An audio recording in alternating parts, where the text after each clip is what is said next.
अगर बंदे का दिल टूटा है ना तो यार वो बदल जाता है, वो पहले जैसा रहता ही नहीं है। उसे दुनियादारी की समझ आती है, मैच्योर होता है, जो चीजें वो पहले नहीं देख पा रहा था वो देख पाता है। तो बिल्कुल इस तरीके से ही चेंजेस हमारे साइंस के अंदर में भी होता है। अगर कोई चीज बस बाहर से तुम्हें दिख रहा है चेंज हुआ है, that's called physical change. But जब कोई चीज अंदर से भी चेंज हो जाता है ना, तब हम उसे कहते हैं केमिकल चेंज। ये तुम्हारे सामने 3 डिफरेंसेस है, जैसे कि फिजिकल चेंज में सिर्फ फिजिकल प्रॉपर्टी चेंज होता है, जबकि केमिकल चेंजेस में फिजिकल और केमिकल प्रॉपर्टी दोनों ही चेंज होता है। जो फिजिकल चेंज होता है उसमें कोई नया चीज़ नहीं बनता है, जैसे कि मैंने बताया, बट जो केमिकल चेंज होता है उसके अंदर में चीज़ें नए बन के आते हैं, क्योंकि पूरा प्रॉपर्टी चेंज हो चुका है, चाहे वो फिजिकल हो या केमिकल हो। और आखिरी चीज़ देखो यार, फिजिकल चेंजेस में तुम चीज़ों को दोबारा रिवर्स कर सकते हो, यानी कि जो जैसा था वैसा बदल सकता है। अब जैसे मैं एग्जांपल के लिए समझा ही रहा था तुम्हें अपने क्रश के बारे में, तो तुमने मोटिवेशन में आके जिम ज्वाइन करके बॉडी तो बना लिया, बट कुछ दिनों में मोटिवेशन डाउन और फिर से वही तोंद निकल जाएगा तुम्हारा। बट जब यार केमिकल चेंज होता है ना, तो वो रिवर्स नहीं हो सकता आसानी से, समझ रहे हो ना। बंदा अंदर से चेंज हो चुका है, सिस्टम बदल चुका है भाई साहब।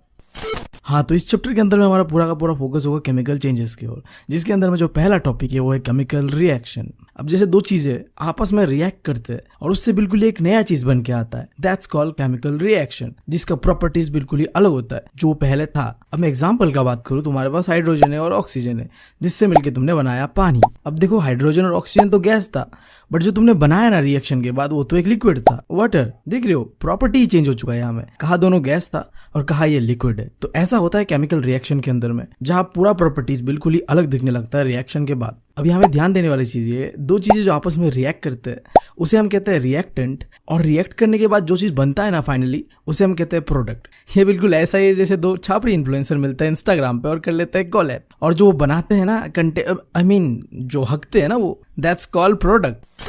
अब सवाल ये उठता है कि मेरे और तुम्हारे जैसे आम इंसान को कैसे पता चलेगा कि जो तुम देख रहे हो ना वो एक केमिकल रिएक्शन है या इंस्टाग्राम इन्फ्लुएंसर का समझ रहे हो ना बात। तो तुम्हारे पास एक छोटा सा तरकीब है, तुम पता कर सकते हो 5 चीज़ों से। अगर उसका स्टेट यानी कि वो सॉलिड, लिक्विड एंड गैस में कन्वर्ट हो रहा है, फिर तो वो केमिकल रिएक्शन ही है। या फिर अगर उसका कलर चेंज हो रहा है, उससे गैस निकल रहा है, उसका टेम्परेचर बढ़ रहा है या कम रहा है, या फिर उसके अंदर में प्रेसिपिटेट बन रहा है कि नहीं बन रहा है। अगर ये 5 चीज़ें हो रहे हैं तो वो केमिकल रिएक्शन है। अगर नहीं हो रहा है ना भाई, तो तुम्हें ध्यान देने की जरूरत है, फिर तो वो इंस्टाग्राम इन्फ्लुएंसर का फैलाया हुआ गंदी हो सकता है। अच्छा, और एक बात जिन्हें ये समझ में नहीं आ रहा कि ये फॉर्मेशन ऑफ प्रेसिपिटेट क्या होता है।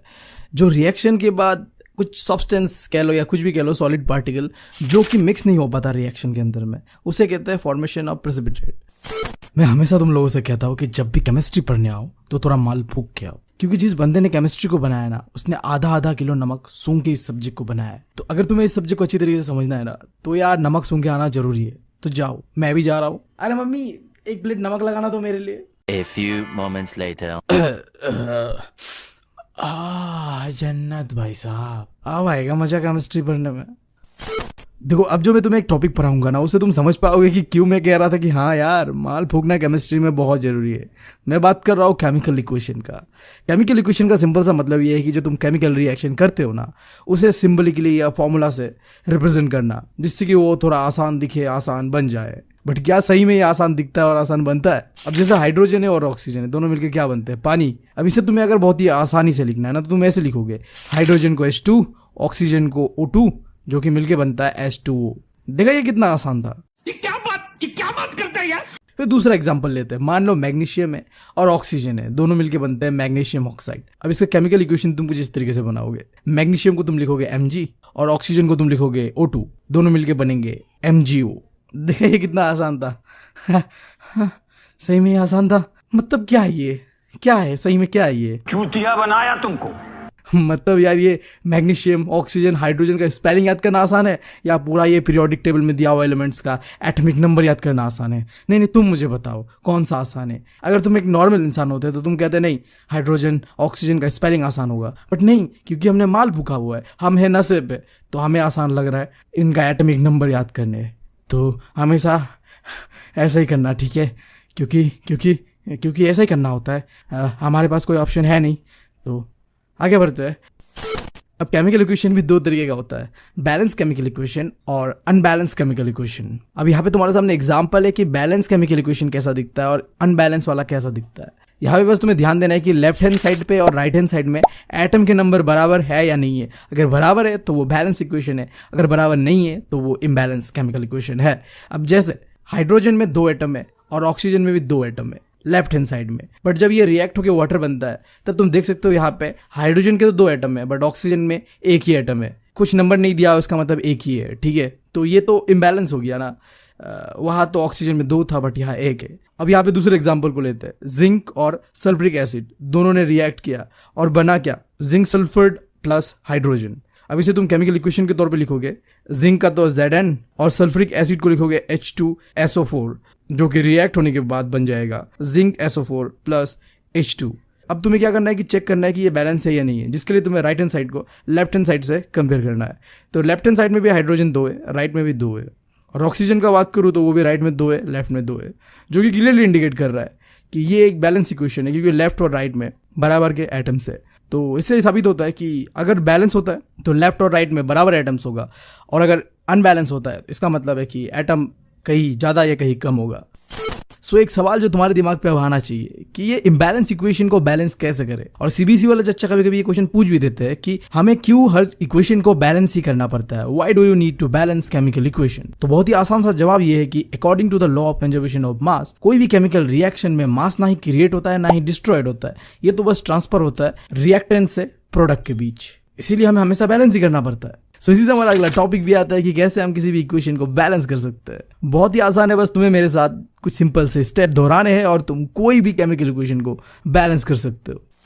तो अगर एक लोहे का टुकड़ा रिएक्ट करता है पानी के साथ तो होता क्या है कि लोहे के टुकड़े पे जंग लग जाता है। इसी चीज को अगर तुम केमिकल इक्वेशन के तौर पे लिखना चाहोगे तो तुम लिखोगे कुछ इस तरीके से, आयरन रिप्रेजेंट होगा Fe से, वाटर रिप्रेजेंट होगा HO2 से, जो कि रिएक्ट होने के बाद बनता है Fe3O4 प्लस H2।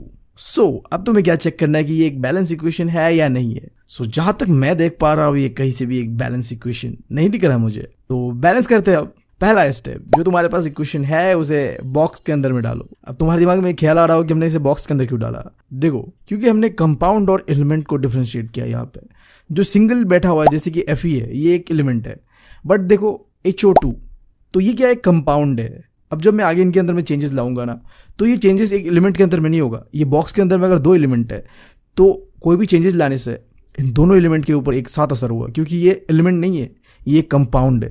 अभी तुम्हें समझने में थोड़ा डिफिकल्टी हो रहा होगा, बट जब हम ऐसा बैलेंस करेंगे तब तुम अच्छी तरीके से समझ पाओगे। आगे बढ़ते हैं दूसरे स्टेप पे। अब तुम्हें क्या करना है, एक टेबल बनाना है। एक तरफ में एलिमेंट्स का नाम लिखो, जैसे कि आयरन जो कि Fe से रिप्रेजेंट किया जाता है, हाइड्रोजन यानी H और O यानी ऑक्सीजन, लिख लिया। अब देखो इस इक्वेशन में रिएक्शन से पहले वाले जो चीजें है इसे हम कहते हैं लेफ्ट हैंड साइड, और रिएक्शन के बाद जो प्रोडक्ट बनता है ये होता है राइट हैंड साइड। तो लेफ्ट हैंड साइड में जितने भी एलिमेंट है उनका जो एटॉमिक नंबर है वो एक साइड लिखो, और राइट हैंड साइड में जितने भी एलिमेंट्स का एटॉमिक नंबर है वो राइट हैंड साइड लिखो। अब इसके बाद आता है तीसरा स्टेप, जहां तुम्हें देखना है कि ये जो तुम्हारे पास इक्वेशन है इसके अंदर में कौन सा कंपाउंड है जिसके अंदर सबसे ज्यादा नंबर ऑफ एटम्स है, और वहीं से तुम्हें अपना बैलेंसिंग का शुरुआत करना है। तो जहां तक मैं देख पा रहा हूं रिएक्शन के बाद जो Fe3O4 है इसके अंदर में सबसे ज्यादा एटम्स है, ऑक्सीजन के 4 और आयरन के 3। तो शुरुआत करता हूं मैं, सबसे ज्यादा ऑक्सीजन पे है तो ऑक्सीजन से ही। तो लेफ्ट हैंड साइड में ऑक्सीजन पे 1 एटम है और राइट हैंड साइड में 4 है। तो अगर मैं 1 को 4 से इंटू कर दूं तो इधर भी 4 हो जाएगा और इधर भी 4 हो जाएगा, हो गया बैलेंस। अब इसे लिखेंगे कैसे उधर, देखो यहीं पे आता है गेम, जो हमने बॉक्स दिया था ना उसका। हम सीधा लेफ्ट हैंड साइड में जो दिया हुआ है O उसके नीचे नहीं लिख सकते, क्योंकि वो एक कंपाउंड है और कंपाउंड के अंदर में दोनों ही एलिमेंट के अंदर में चेंजेस एक साथ आएगा। तो हमें बॉक्स के बाहर लिखना पड़ेगा जो भी लिखना है। तो हमने बॉक्स के बाहर यहाँ पे लिख दिया एज इट इज जैसा था, बस चेंजेस ये है कि 4H2O, बाकी चीजें यहाँ में इक्वेशन में सेम है। अब इस 4 को इस बॉक्स के बाहर डाल के हमने अपने पैर पे कुल्हाड़ी मारने जैसा काम कर दिया। क्यों? देखो यार, अब 4 के पास H में कितना एटम्स है, 2। तो अगर तुम 4 से 2 को मल्टीप्लाई करते हो तो 8 हो गया, यानी कि यहाँ पे हाइड्रोजन का कितना एटम है, 8, और ऑक्सीजन का यहाँ पे हो रहा है 4, जो कि बैलेंस है लेफ्ट साइड और राइट साइड में। बट तुम हाइड्रोजन को देखो, तुमने क्या किया, 4 से जो हाइड्रोजन के 2 एटम्स थे उन्हें मल्टीप्लाई करके टोटल लेफ्ट साइड में हाइड्रोजन के 8 एटम कर दिए, बट यहाँ पे राइट साइड में कितना है, 2 है। अब तुम्हें मजबूरन क्या करना पड़ेगा, ये जो 4 है ना इसे तुम्हें हाइड्रोजन के पास भी लिखना पड़ेगा, जिससे क्या हो गया, आप देखो 4 1 जा 4, 4 2 जा 8, अब हो गया बैलेंस। क्योंकि अब तुमने क्या किया, हाइड्रोजन के इस तरफ भी 8 कर दिया और इस तरफ भी 8 कर दिया। आई होप कि ये तुम्हें समझ में आया होगा कि जैसे हमने वहाँ 4 लिखा था ना, तो वहाँ ऑक्सीजन का एटम सिर्फ नहीं भरा था, हाइड्रोजन का एटम भी भर गया था। तो लेफ्ट साइड में तो भर गया था, अब राइट साइड में भराना था। तो हमने क्या किया, इस 4 को राइट साइड के जो हाइड्रोजन एटम थे उनके साथ मल्टीप्लाई कर दिया जिससे कि बैलेंस बन गया, इधर भी 8 और इधर भी 8। अब आखिरी बचा हुआ है आयरन यानी Fe का, तो लेफ्ट साइड में है 1 एटम और राइट साइड में है 3। तो अगर तुम 3 से लेफ्ट साइड में मल्टीप्लाई कर दो तो इधर भी 3 हो गया, इधर भी 3 हो गया, और यहाँ में भी तुम नीचे नहीं लिख सकते, साइड में लिख देना। तो यहाँ पे तुम्हारा इक्वेशन कुछ इस तरीके से बन के आएगा 3Fe प्लस 4H2O रिएक्ट होने के बाद क्या बन रहा है Fe3O4 प्लस 4H2O। अब इसके बाद एक आखिरी स्टेप है जिसके बाद ये इक्वेशन कंप्लीटली बैलेंस हो जाएगा। वो क्या है? ये जो तुमने केमिकल इक्वेशन बैलेंस किया ना, अब इसके अंदर में कौन सा लिक्विड फॉर्म में है, कौन सा गैसियस फॉर्म में है, वो भी तुम्हें मेंशन करना है, यानी कि उनका फिजिकल स्टेट बताना है। अब जैसे Fe है, ये एक सॉलिड सब्सटेंस है यानी आयरन का टुकड़ा है, तो तुम्हें क्या करना पड़ेगा, अब इसके पीछे में लिखना पड़ेगा कि ये है S, यानी कि ये सॉलिड सब्सटेंस है, और जो गैसेस सब्सटेंस है हाइड्रोजन और ऑक्सीजन, इसके पीछे लिखना पड़ेगा G, और इसके बाद रिएक्शन के बाद जो बना है Fe3O4, इसके पीछे भी तुम्हें S देना पड़ेगा, और प्लस 4H2 जो है ये एक गैस है तो इसके पीछे भी तुम्हें गैस देना पड़ेगा। तो अब मुझे क्या लग रहा है कि तुम्हें समझ आया होगा कि कैसे किसी भी केमिकल इक्वेशन को बैलेंस कर सकते हो। बहुत आसान है। पहले तुम्हें क्या करना है, एक बॉक्स बनाना है जिससे कि तुम एलिमेंट और कंपाउंड को डिफरेंशिएट कर पाओ, और उसके बाद तुम्हें एक टेबल बनाना है। देखो बॉक्स अगर नहीं भी बनाओ तो चलेगा, बट टेबल नहीं बनाओ तो नहीं हो पाएगा, क्योंकि मल्टीप्लाई हम टेबल में ही करते हैं और चेक कर पाते हैं कि हाँ दोनों तरफ में बैलेंस है या नहीं है। जैसे कि तुम इस टेबल से देख पा रहे हो कि दोनों तरफ बराबर के एटम है, और यही तो हमें चाहिए। मल्टीप्लिकेशन जब तुम इक्वेशन के अंदर में करोगे तो तुम्हें कॉम्प्लिकेटेड लगेगा, बट जब तुम टेबल पे करते हो तो वो काफ़ी आसानी होती है। और तीसरा स्टेप ये था कि तुम्हें उस कंपाउंड से शुरुआत करना है जहाँ में मैक्सिमम नंबर ऑफ एटम होगा, और जब तुम पूरी तरीके से बैलेंस कर लोगे तो आखिरी में तुम्हें उनका फिजिकल स्टेट यानी कि वो सॉलिड लिक्विड जो भी फॉर्म में होगा उसे लिखना होगा तुम्हें। अब देखो एग्जाम में जरूरी नहीं तुम्हें इतना लंबा प्रोसेस से बैलेंसिंग करने देगा, बहुत ही सिंपल 2 कंपाउंड का भी बैलेंसिंग किया जा सकता है। अब जैसे कि मैं तुम्हें एग्जाम्पल के लिए बता रहा हूँ, तुम्हारे पास हाइड्रोजन के 2 एटम है और ऑक्सीजन के 2 एटम है, और ये रिएक्ट होने के बाद H2O बनता है, तो है तो ये इम्बैलेंस। अब तुम इसे बैलेंस कैसे करोगे? टेबल बनाओ, एलिमेंट लिखो, उनका नाम लिखो एक साइड में, फिर एक साइड में उनका एटॉमिक नंबर लेफ्ट साइड में कितना है और राइट साइड में कितना है वो लिखो। अब बैलेंस करना है तो मल्टीप्लिकेशन करना होगा। देखो हाइड्रोजन में तो लेफ्ट और राइट में बराबर है, अब ऑक्सीजन में देखो लेफ्ट में 2 है, राइट में 1 है, तो मैं अगर 1 जो कि राइट साइड में उसे 2 से मल्टीप्लाई कर दूँ तो इधर भी 2 हो गया, इधर भी 2 हो गया, बराबर। अब इसे तुम्हें लिखने का तरीका ये है कि मैंने बताया क्योंकि ये कंपाउंड है तो तुम सीधा O के पीछे नहीं लिख सकते, तो तुम्हें आगे 2 को लिखना पड़ेगा, जिससे कि ये कुछ ऐसा बनेगा 2H2O। बट तुमने फिर से इसके साथ एक गलती कर दिया कि जैसे तुमने ऑक्सीजन को बैलेंस किया तो हाइड्रोजन इम्बैलेंस हो गया, क्योंकि अब तुमने क्या किया, जो बाहर में बैठा हुआ 2 है उसने हाइड्रोजन के एटम को क्या किया 2 × 2 4 कर दिया। तो इसके लिए अब तुम्हें क्या करना पड़ेगा, लेफ्ट साइड में भी बैलेंस करना पड़ेगा हाइड्रोजन के एटम को, तो अब इधर में तुम्हें एक 2 देना पड़ेगा हाइड्रोजन के पास भी, जिससे कि ये भी क्या हो जाए 4 हो जाए, लेफ्ट साइड में भी और राइट साइड में भी, जो कि यहाँ मैंने करके दिखाया है। आई होप कि तुम्हें समझ में आया होगा, और नहीं समझ आया तो थोड़ा रिवाइंड करके देखो इस वीडियो को। अब बढ़ते अगले टॉपिक की और, जो कि है टाइप ऑफ केमिकल रिएक्शन।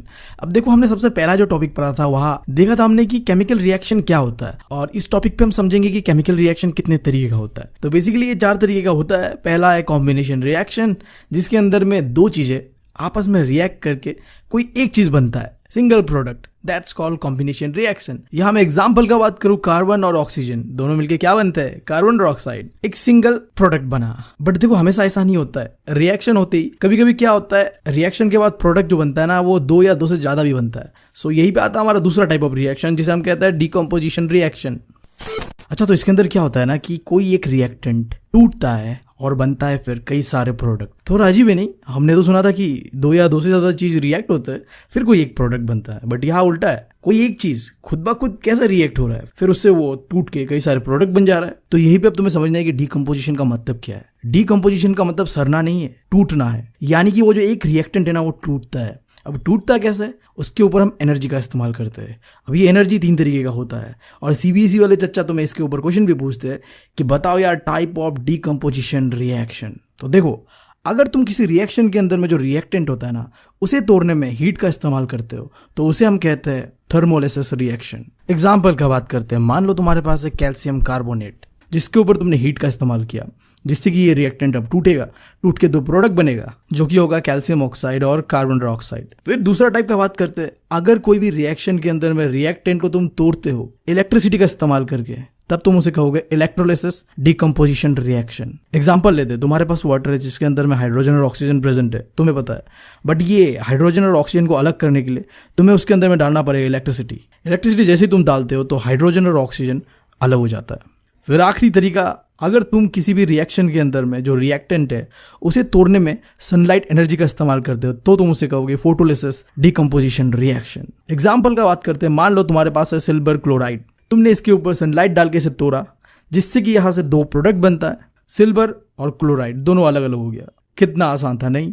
तो आई होप तुम्हें डिकम्पोजिशन रिएक्शन क्या समझ में आया होगा। तोड़ना कोई भी रिएक्टेंट को, 3 तरीके का एनर्जी तुम इस्तेमाल करोगे। हीट का इस्तेमाल करोगे तो तुम उसे कहोगे थर्मोलिसिस, इलेक्ट्रिसिटी का इस्तेमाल करोगे तो तुम कहोगे इलेक्ट्रोलिसिस, और सनलाइट का इस्तेमाल करोगे तो तुम कहोगे फोटोलिसिस। एग्जाम्पल को याद रखना। बढ़ते आगे, एक छोटा सा टॉपिक है, आई डोंट नो तुम्हें जानना जरूरी है या नहीं है, बट फिर मैं बता दे रहा हूँ। देखो, जब भी कोई रिएक्शन होता है ना तो वहाँ एनर्जी फ्लो करता है। यानी कि देखो, जब भी रिएक्शन होता है ना तो एनर्जी या तो रिएक्शन से निकलता है या फिर रिएक्शन होने के लिए एनर्जी का जरूरत होता है। सपोज मैं बात करता हूँ कि कोई दो चीजें जो आपस में रिएक्ट करते हैं उससे कोई एनर्जी निकल रहा है तो उसे तुम कहोगे एक्सोथर्मिक रिएक्शन। और इसका जो एग्जांपल हमने पढ़ा था ना, कॉम्बिनेशन रिएक्शन, जहाँ दो चीजें मिलते हैं और उसके बाद कोई एक प्रोडक्ट बनता है, ये उस पर अप्लाई होता है। और वहीं पे अगर कोई रिएक्शन करवाने के लिए तुम्हें एनर्जी चाहिए होता है तब उसे तुम कहोगे एंडोथर्मिक रिएक्शन। और जो एंडोथर्मिक रिएक्शन का एग्जाम्पल है वो है डिकम्पोजिशन रिएक्शन। या हमने क्या किया था, रिएक्शन होने के लिए एनर्जी का इस्तेमाल किया था।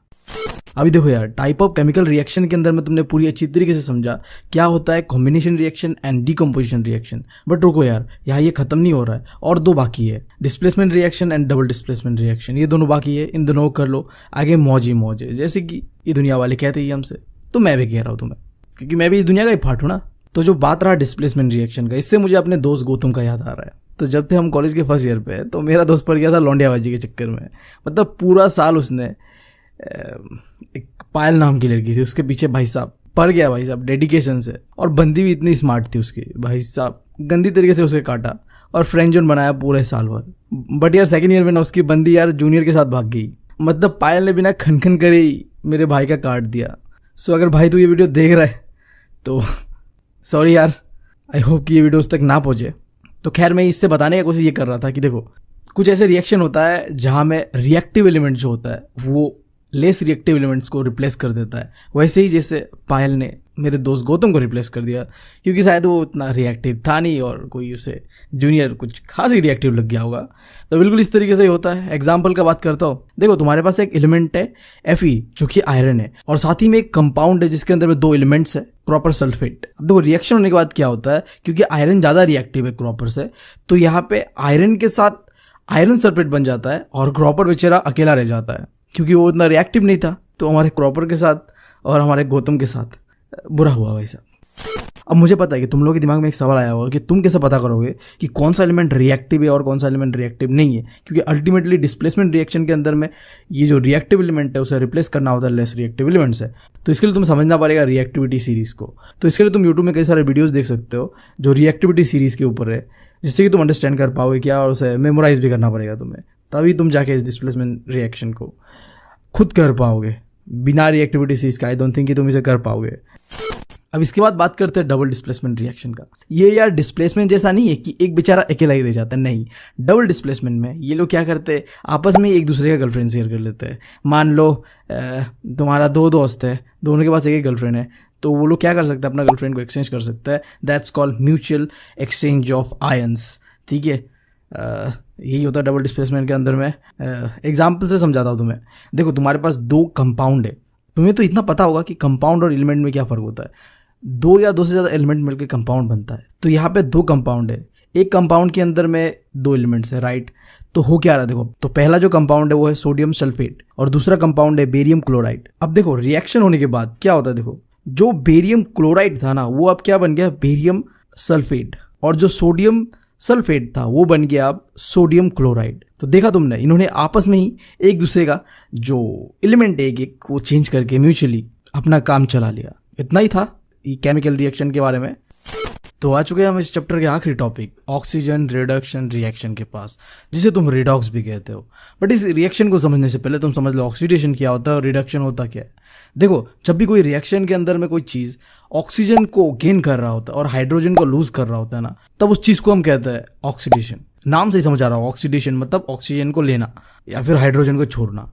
और दूसरा है रिडक्शन, ये एकदम ऑक्सीडेशन का उल्टा है। यहाँ में क्या होता है, रिएक्शन में जो सब्सटेंस रिएक्ट हो रहा होता है ना, वो क्या करता है, ऑक्सीजन को लूज कर रहा होता है या फिर वो हाइड्रोजन को गेन कर रहा होता है। इन दोनों में से अगर कोई भी कंडीशन हो, हाइड्रोजन गेन करे ऑक्सीजन लूज करे, तो उस कंडीशन को कहते हैं रिडक्शन। नाम से समझ आ रहा है रिडक्शन, किस चीज़ का रिडक्शन, ऑक्सीजन का रिडक्शन और हाइड्रोजन को गेन करना। ठीक है, बात बराबर।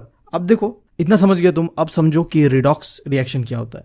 ऐसा रिएक्शन जिसके अंदर में ऑक्सीडेशन और रिडक्शन दोनों एक साथ हो रहा होता है ना, उस रिएक्शन को कहते हैं रिडॉक्स रिएक्शन। शायद तुम इस चीज़ को एग्जांपल के साथ अच्छी तरीके से समझ पाओ। देखो, तुम्हारे पास कॉपर ऑक्साइड है और हाइड्रोजन है, ये रिएक्ट होने के बाद मिलता क्या है तुम्हें, H2O जो कि वाटर है और कॉपर। देखो पहले क्या हुआ, जो तुम्हारे पास कॉपर ऑक्साइड था ना, ये अब तुम्हारे पास रिएक्शन होने के बाद क्या बचा, कॉपर। यानी कि इसने क्या किया, ऑक्सीजन को लूज कर दिया।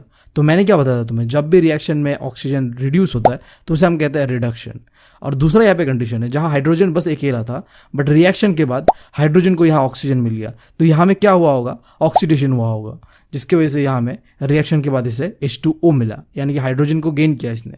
अब देखो, इसी बीच एक छोटा सा क्वेश्चन ये भी आता है कि ये ऑक्सीडाइजिंग एजेंट और ये रिड्यूसिंग एजेंट ये क्या होता है। देखो, इसी रिएक्शन के अंदर भी तुम्हें समझा रहा हूँ। अब देखो, तुम्हारे पास यहाँ पे कॉपर ऑक्साइड था जहाँ में ऑक्सीजन को इसने खो दिया, जिसके बाद ये कॉपर बन गया, राइट। तो ये क्या है, एक ऑक्सीडाइजिंग एजेंट है, यानी कि इसने दूसरे को ऑक्सीजन दिया। किसे दिया, H को, यानी कि हाइड्रोजन को दिया। तो हाइड्रोजन ने क्या किया, दूसरों से लिया ना, तो एक रिड्यूसिंग एजेंट है, यानी कि वो दूसरों से लेता है तो वो एक रिड्यूसिंग एजेंट है। और जो देता है ना, दैट्स कॉल्ड ऑक्सीडाइजिंग एजेंट। तो इसका डेफिनेशन कुछ इस तरीके से बनेगा, कोई भी सब्सटेंस अगर वो ऑक्सीजन प्रोवाइड करता है या फिर हाइड्रोजन को रिमूव करता है तो वो ऑक्सीडाइजिंग एजेंट है। और दूसरी तरफ अगर कोई भी सब्सटेंस ऑक्सीजन को रिमूव करता है और हाइड्रोजन को प्रोवाइड करता है तो वो होगा रिड्यूसिंग एजेंट। और जो हमारा एग्जांपल वाला केस था, वहाँ में देखो, कॉपर ने ऑक्सीजन दिया हाइड्रोजन को, ठीक है, जिसके बाद हाइड्रोजन में H2O आ गया, जबकि कॉपर हमारा अकेला हो गया। तो कॉपर है ऑक्सीडाइजिंग एजेंट क्योंकि उसने दिया ऑक्सीजन, और क्योंकि हाइड्रोजन ने लिया तो वो होगा रिड्यूसिंग एजेंट।